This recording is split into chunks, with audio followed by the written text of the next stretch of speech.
Welcome back to the channel, everyone. I got a bigger hole in my hood now.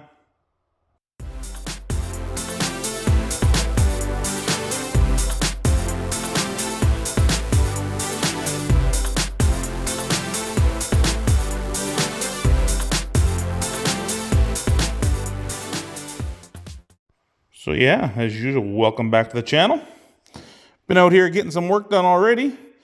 Been doing some measuring. I got myself a hole cut out in the hood here, removing that rust spot. Actually two. I ended up hitting it, going along it with a screwdriver, working my way, back and forth to find the thick metal, and I found another hole. So I'm to where I think the metal is good now. Seems thick enough. I've used my gauge here and checked the corners, cleaned it up, and this is what I'm going to do. So this is going to be my fix.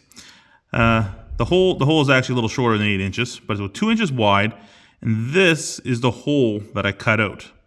So what I'm going to do is, now that I got the hole cut out and I got it cleaned up, I'm going to cut another plate, which is this bigger one here, and that's going to slide in underneath the hood, between the hood and the bottom frame, the backer that's on this hood here. And once I get that all the way in, then I'm going to pull it up. I'm going to tack the corners of the big bottom plate, the lower plate, to the edges. So 3 down each side. And once I get that, I'm going to cut a new piece of good metal, and that's going to fit right in that hole. It's going to be the same thickness of the hood here. I've got some stuff from Prince's Auto, which is the exact thickness of this hood, so it'll be nice and flush, the best it can be. And I'm going to cut it back about a 1/16 or an 1/8 inch smaller, almost the width of my grinding wheel when I cut this. And what I'm going to do is I'm going to use the thicker backer plate, because this is actually almost twice as thick as the hood material.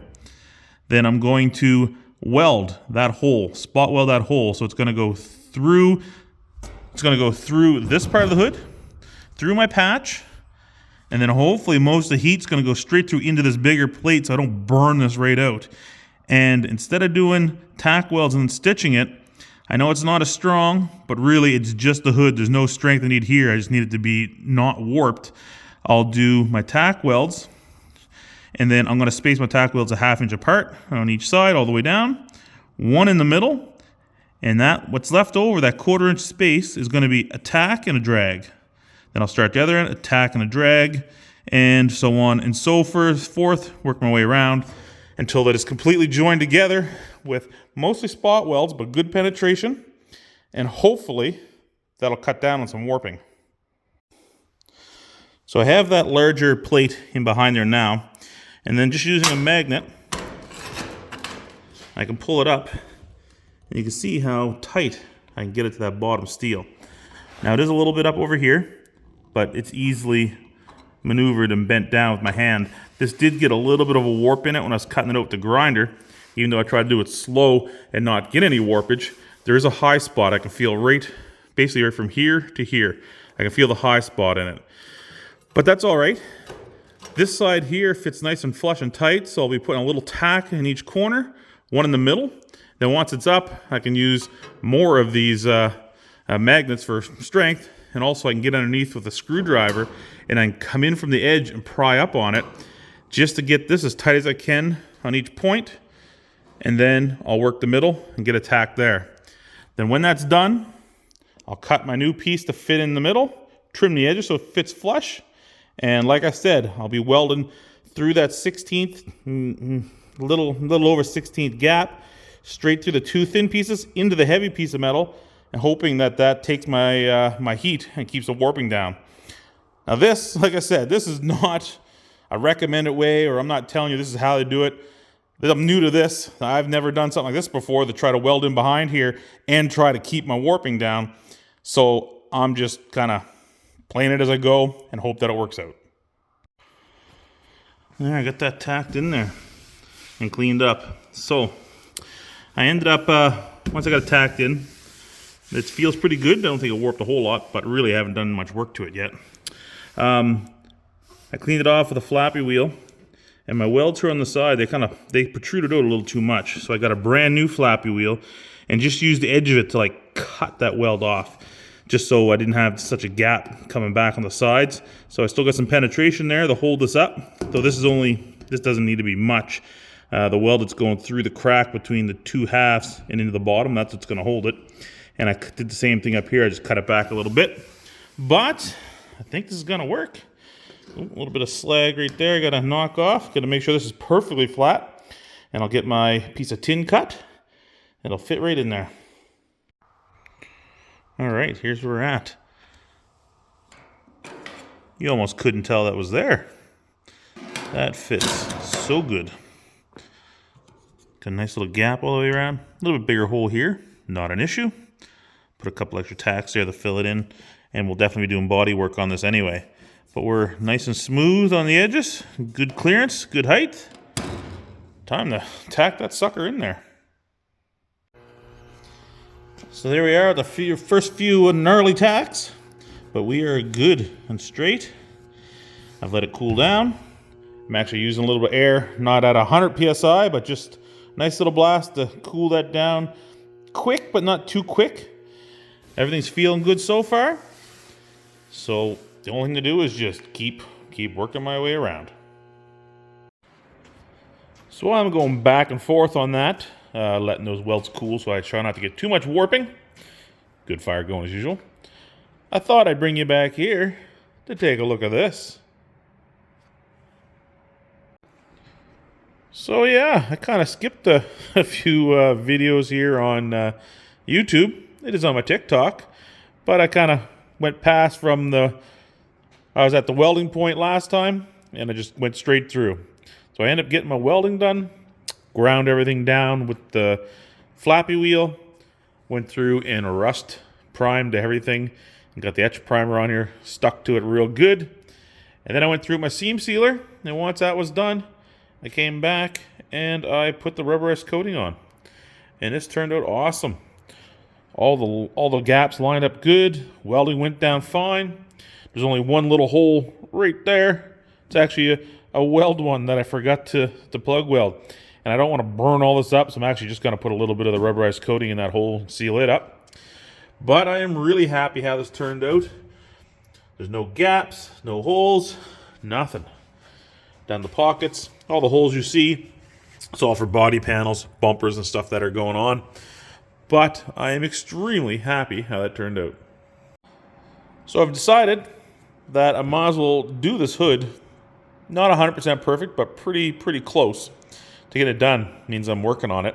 And one thing I'm doing is I got this block here, just a chunk of wood with a really rough, I think it's like a 60 grit paper. And all I've done is gone around the whole hood just nice and gentle, not pushing any weight on it. But what I'm looking for is all the high spots. See, that's a high spot there. So something underneath has dented that hood and left a spot, and this block's picking it up. So I'm going all over it again, coming across here. Now this is that spot where the hinge had bent down before, and I've worked on this.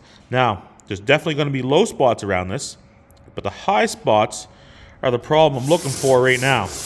And I'm going over the entire hood, everywhere I can find, just rubbing it all in. I'm looking for the spots that got to get some work done. So these, I'll actually get a little dolly behind it, and I'll try to take them down. High spots, I don't want to grind them off. This is thin metal. I'll push them down. It's easy to fix a low spot. A little tap or a little body fill, I'll take care of that. Well, my people, ignore this. We'll get back to that later. This isn't what you think. This hood, man, this hood's actually in bad shape.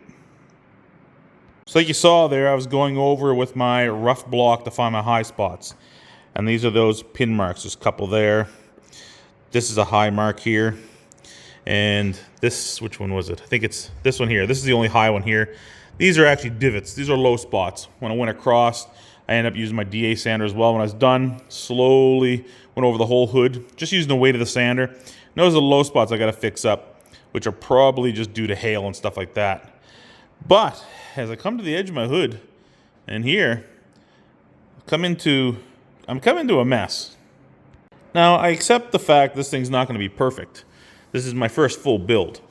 But as I roll my sander over here, and I'm doing very careful that I'm not rolling it over and pushing it in. It's just the weight of it. So any low spots are definitely not going to get touched. You can see how my sander has taken this edge down right to bare metal. That's good. And it's clean back here. But all this edge is low. It hasn't touched it.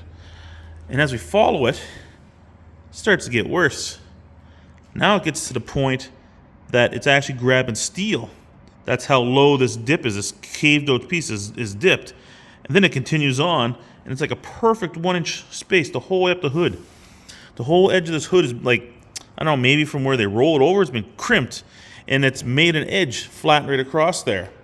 And when I found this, I was like, kind of annoyed me, but I guess it's not so bad. It's a very, very light skim of body fill I can put along there.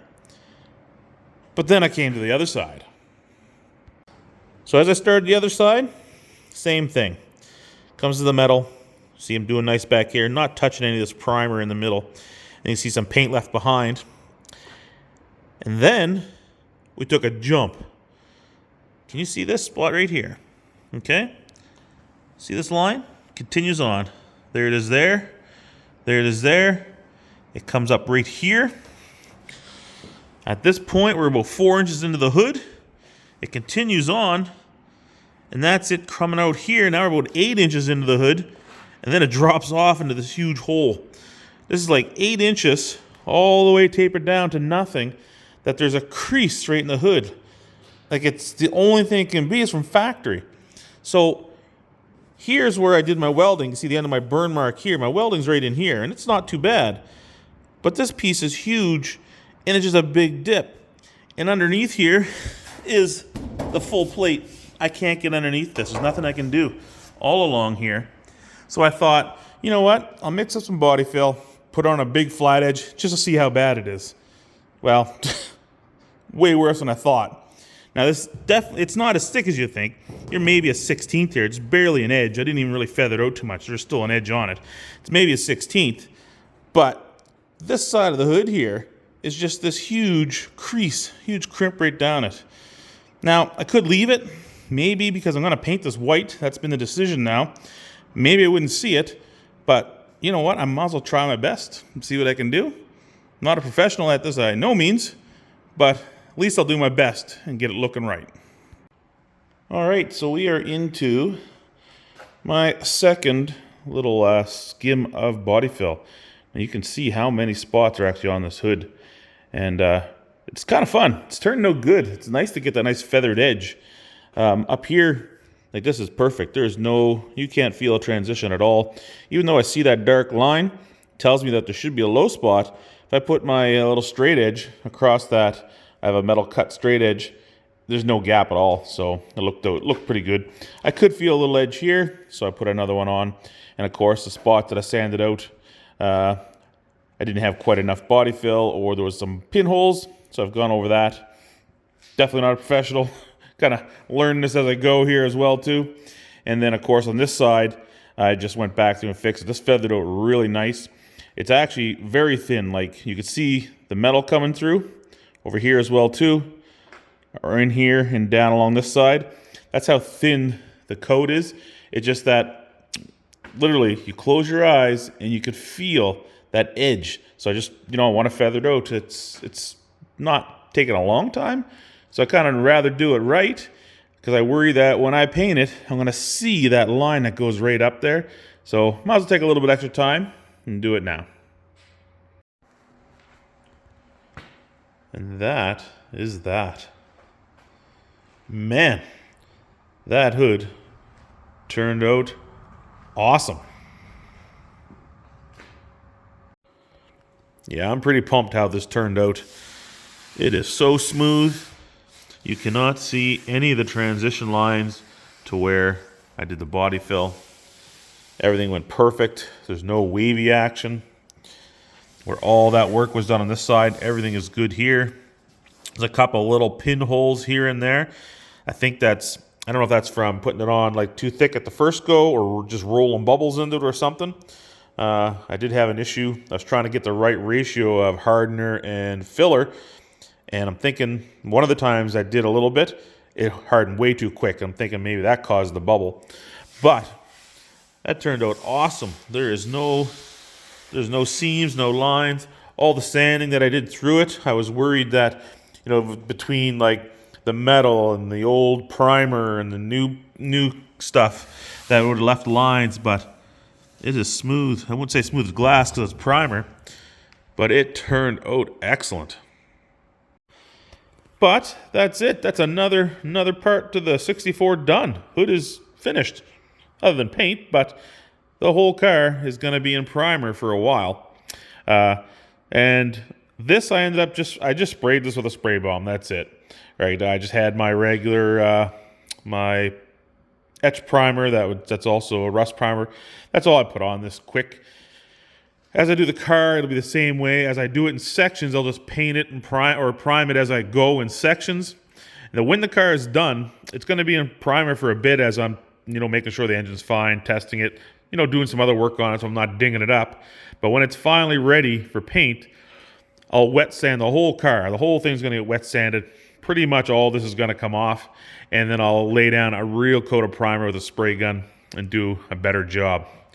But anyway, that's the end of this video. It is Easter Day. I'm going to stretch out by the fire here for a little bit, and we'll end up talking to you guys later. Hope everyone has a great week. Love you all. Thanks for stopping by. Catch you again soon.